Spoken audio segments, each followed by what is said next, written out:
Hydel ప్రాజెక్టులన్నింటినీ పర్యవేక్షిస్తున్నట్లు ఉప ముఖ్యమంత్రి భట్టి విక్రమార్క తెలిపారు.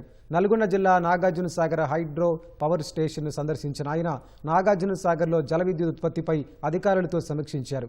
విద్యుత్ ఉత్పత్తిపై అధికారులకు దిశానిర్దేశం చేశారు. అనంతరం మాట్లాడిన ఆయన ఎలాంటి ఆటంకాలు లేకుండా నిరంతరాయంగా విద్యుత్ సరఫరా చేస్తున్నట్టు చెప్పారు. ప్రపంచ దేశాలకు పంట ఉత్పత్తులు ఎగుమతి చేసే స్థాయికి తెలంగాణ ఎదిగిందన్నారు. ప్రపంచవ్యాప్తంగా వస్తున్న మార్పులకు అనుగుణంగా ఆధునీకరణ జరగాల్సి ఉందని భట్టి చెప్పారు. 29-30 కల్లా 26,000 మెగావాట్ల పవర్ డిమాండ్ పెరిగేటువంటి పరిస్థితులు ఈ రాష్ట్రంలో వస్తూ ఉన్నాయి.